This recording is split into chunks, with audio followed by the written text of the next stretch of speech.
Ladies and gentlemen, the Chief Justice of the United States, who will administer the presidential oath of office to William Jefferson Clinton.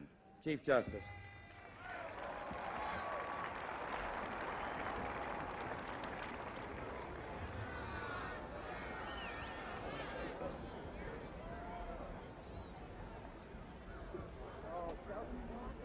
Governor, are you ready to take the oath?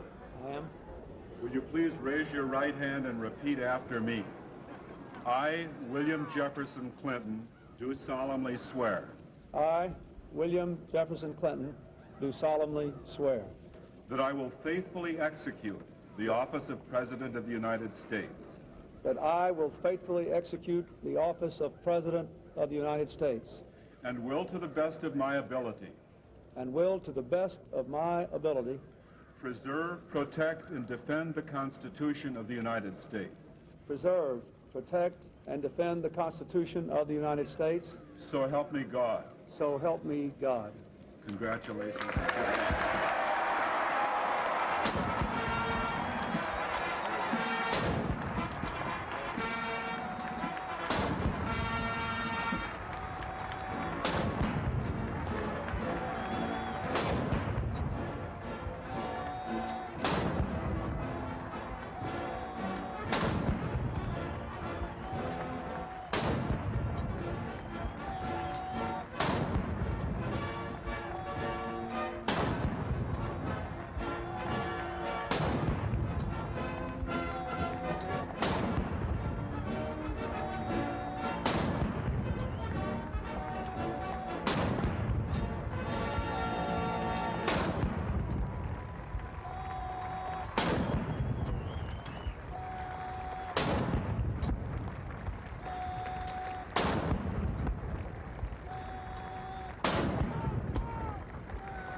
We're getting ready to do it now.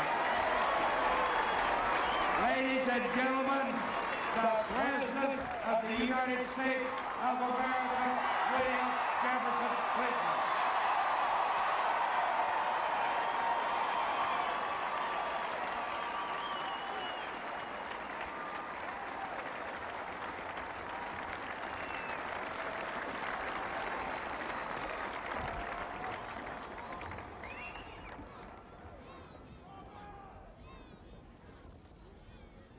My fellow citizens, today we celebrate the mystery of American renewal. This ceremony is held in the depth of winter, but by the words we speak and the faces we show the world, we force the spring. A spring reborn in the world's oldest democracy that brings forth the vision and courage to reinvent America. When our founders boldly declared America's independence to the world and our purposes to the Almighty, they knew that America, to endure, would have to change. Not change for change's sake, but change to preserve America's ideals: life, liberty, the pursuit of happiness. Though we march to the music of our time, our mission is timeless. Each generation of Americans must define what it means to be an American. On behalf of our nation, I salute my predecessor, President Bush, for his half-century of service to America.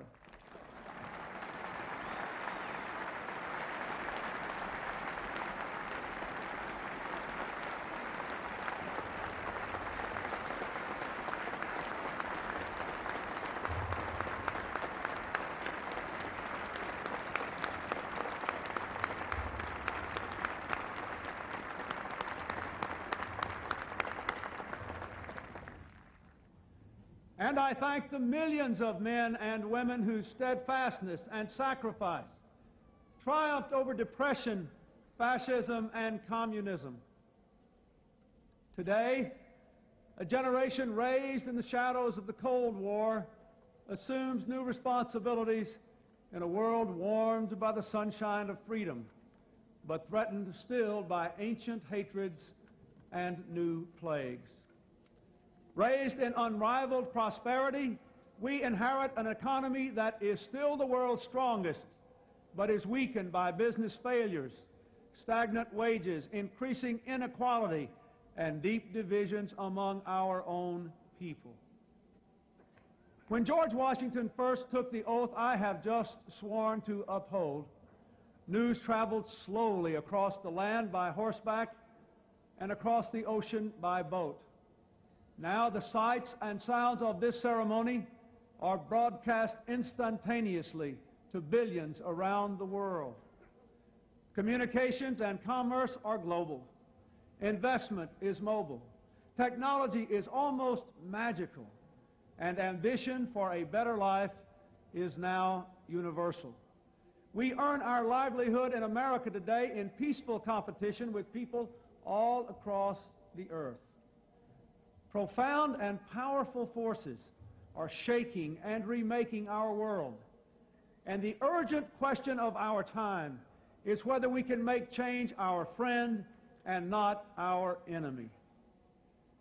This new world has already enriched the lives of millions of Americans who are able to compete and win in it. But when most people are working harder for less, when others cannot work at all, when the cost of health care devastates families and threatens to bankrupt our enterprises great and small, when the fear of crime robs law-abiding citizens of their freedom, and when millions of poor children cannot even imagine the lives we are calling them to lead, we have not made change our friend. We know we have to face hard truths and take strong steps, but we have not done so.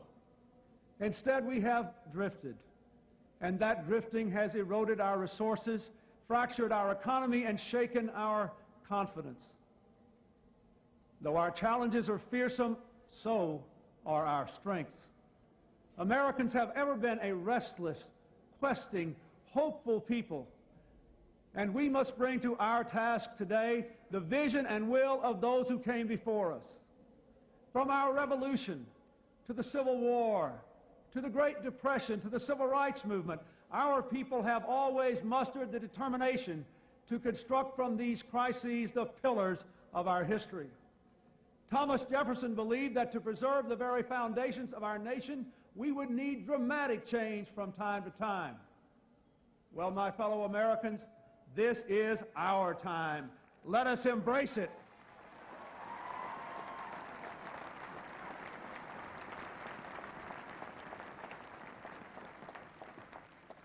Our democracy must be not only the envy of the world, but the engine of our own renewal.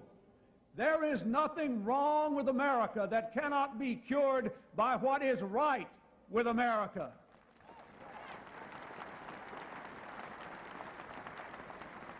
And so today we pledge an end to the era of deadlock and drift, and a new season of American renewal has begun.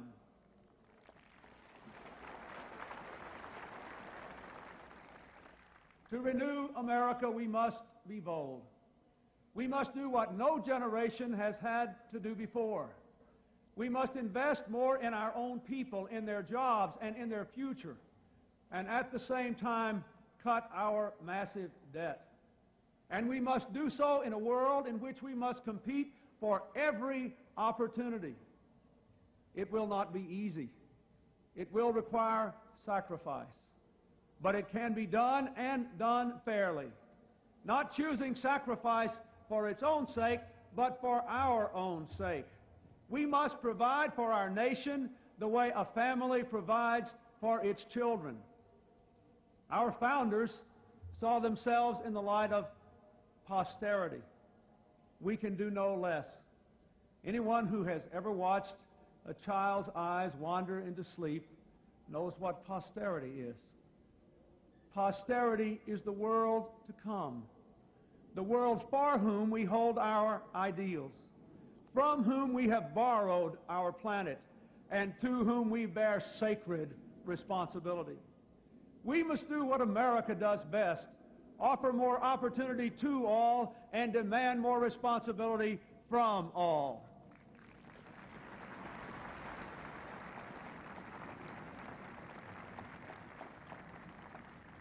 It is time to break the bad habit of expecting something for nothing from our government or from each other.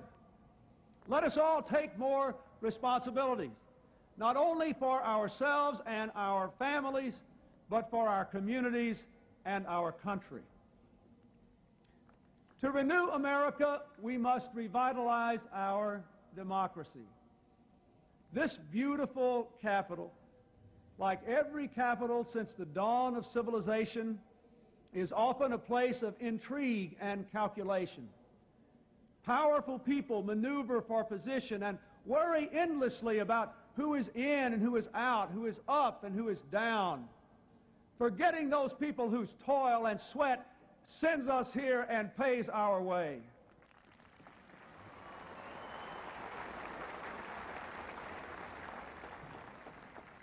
Americans deserve better. And in this city today, there are people who want to do better. And so I say to all of you here, let us resolve to reform our politics so that power and privilege no longer shout down the voice of the people. Let us put aside personal advantage so that we can feel the pain and see the promise of America. Let us resolve to make our government a place for what Franklin Roosevelt called bold, persistent experimentation, a government for our tomorrows, not our yesterdays. Let us give this capital back to the people to whom it belongs.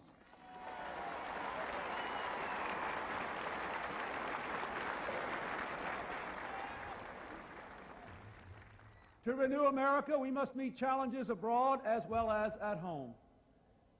There is no longer a clear division between what is foreign and what is domestic.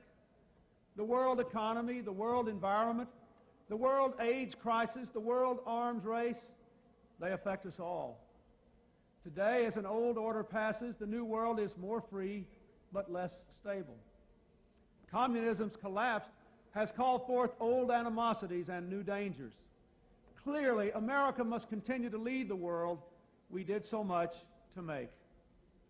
While America rebuilds at home, we will not shrink from the challenges nor fail to seize the opportunities of this new world. Together with our friends and allies, we will work to shape change lest it engulf us. When our vital interests are challenged or the will and conscience of the international community is defied, we will act. With peaceful diplomacy whenever possible, with force when necessary. The brave Americans serving our nation today in the Persian Gulf, in Somalia, and wherever else they stand are testament to our resolve.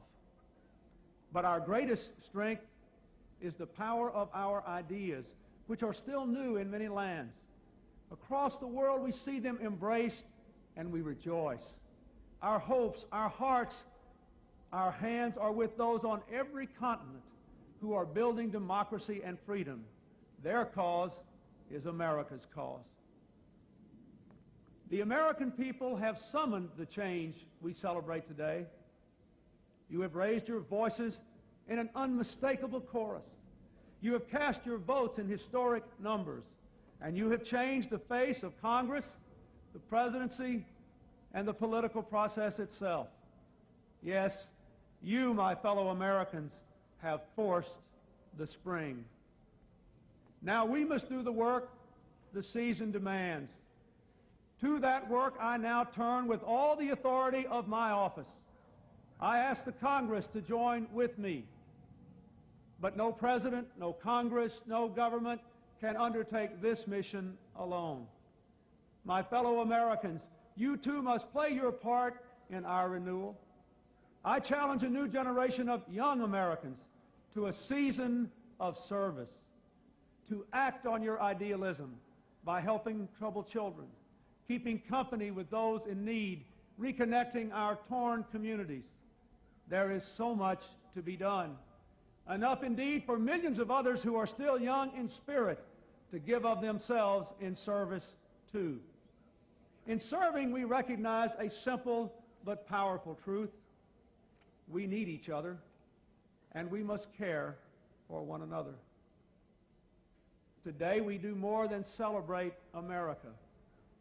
We rededicate ourselves to the very idea of America, an idea born in revolution and renewed through 2 centuries of challenge, an idea tempered by the knowledge that but for fate, we, the fortunate and the unfortunate, might have been each other, an idea ennobled by the faith that our nation can summon from its myriad diversity the deepest measure of unity, an idea infused with the conviction that America's long, heroic journey must go forever upward.